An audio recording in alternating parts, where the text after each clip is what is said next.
Cesar E. Chavez was born March 31, 1927 in Yuma, Arizona. The Chavez family lost their home and business during the Great Depression and were forced into becoming migrant workers in California. Over the next 10 years, the Chavez family experienced working in the fields and moving from farm to farm. It was during that time that he encountered the hardships of horrible living and working conditions. In 1942, Cesar dropped out of school to work in the fields. In 1944, he joined the U.S. Navy for 2 years and married Helen Pavala in 1948 and moved to San Jose, California, where he began to raise a family. While working in the fields in San Jose, California in 1952 and living in a ghetto area known as Sal Si Puedes, Get Out If You Can, Cesar met Fred Ross, a representative of the Community Service Organization, also known as the CSO. Fred Ross soon became Cesar's mentor in community organizing, his hero, and his longtime friend. Fred Ross gave me and so many others a chance, and that led to a lot of things. Cesar resigned his position with the CSO in 1962 and moved his family to Delano to start a farm workers union in order to address the injustices suffered by field workers by the hands of the growers. We have problems dealing with wages because we don't get paid enough, $2,000 a year or less. We have the labor camps, which are miserable shacks, and we live there with our families. Our kids are out in the fields, more than 1 million of them, working like adults. And then there's the labor contractor. He hauls us in trucks like cattle. We get killed sometimes on the road. People read about it, but nothing happens. These are the evils that the United Farm Workers have been fighting against, and nobody else. Cesar and fellow CSO co-worker Dolores Huerta embarked on a new journey by starting the National Farm Workers Association. Later it would be known as the United Farm Workers, or the UFW. He had no idea what challenges awaited him, but was willing to endure whatever came his way because he believed that field workers should have equal rights as everyone else.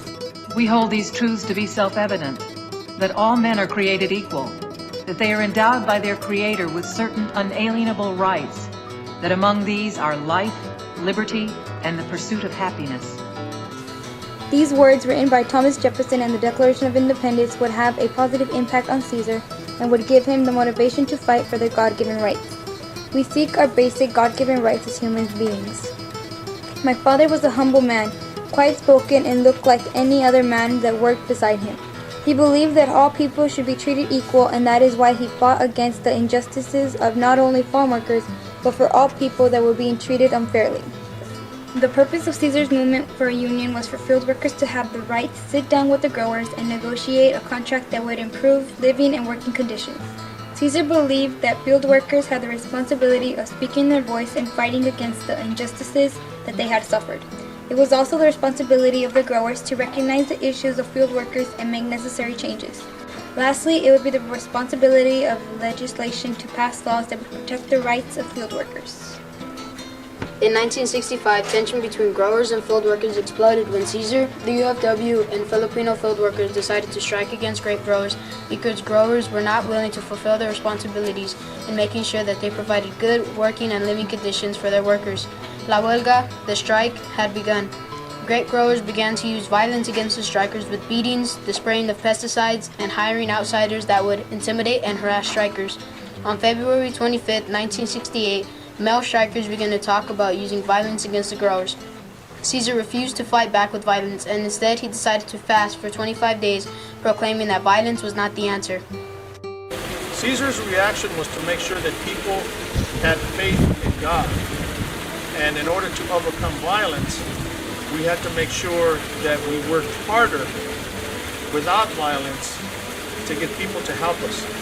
He ended his fast on March 10, 1968, when his wife Helen, his mother Juana, and Senator Robert F. Kennedy by his side. In his speech, which he was too weak to give, he stated, "I am convinced that the truest act of courage, the strongest act of manliness, is to sacrifice ourselves for others in a totally non-violent struggle for justice."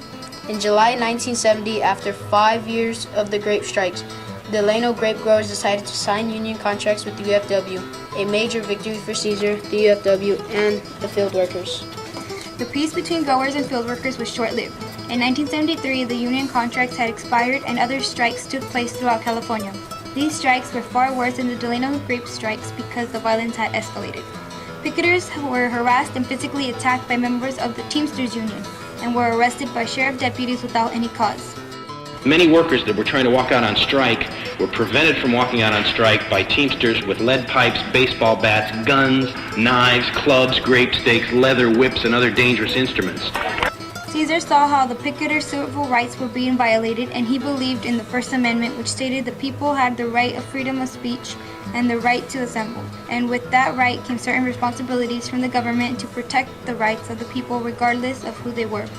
He traveled to Washington to push for a federal investigation into the violence and violations of civil rights. You're never going to convince people that your cause is right.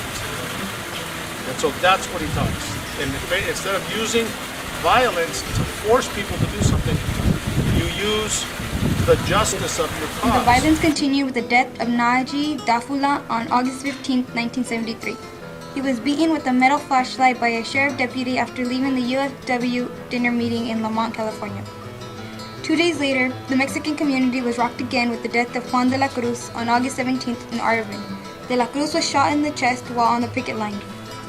We have thousands of people that converge, and then we got together at the park in Lamont, and people were singing songs and talking about it. And I remember specifically, I was 13, but I very vividly remember Cesar Chavez in that meeting where there was so many people standing in the parks, and he said, until the federal agencies stop beating the picketers, until they respect our rights and respect and stop trampling on our civil rights, we will not picket anymore.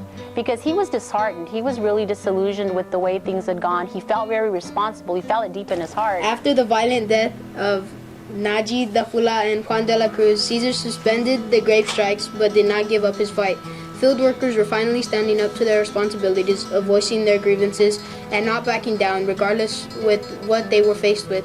A major victory came on June 5, 1975, when California legislature stepped up to its responsibilities towards field workers when Governor Jerry Brown signed into law the California Agricultural Labor Relations Act, which allowed field workers to conduct a secret ballot election to choose a union and collective bargaining rights.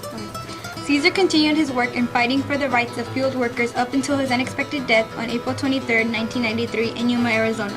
More than 30,000 followed his simple pine coffin through the streets of Delano, remembering the man who had encouraged people to fight for their God-given rights and to remind legislation that it was their responsibility to pass laws that would protect field workers from unlawful treatment. That was when I really began to understand that he wasn't just a labor leader, but a person that showed ordinary people what extraordinary things they could accomplish. His legacy still lives on today, a legacy of showing people that things can change by taking on the responsibilities of speaking up and fighting regardless of the odds. The creation of a successful field workers union, and through his perseverance he helped pass state legislation giving field workers the right to vote for union, unemployment, disability, and workers' compensation insurance, outlawing pesticides and shorthand hoe, clean drinking water, toilets, and rest periods in the fields. This fight for equality happened because of the courage of one man, Cesar Chavez, who believed field workers had the right to fight.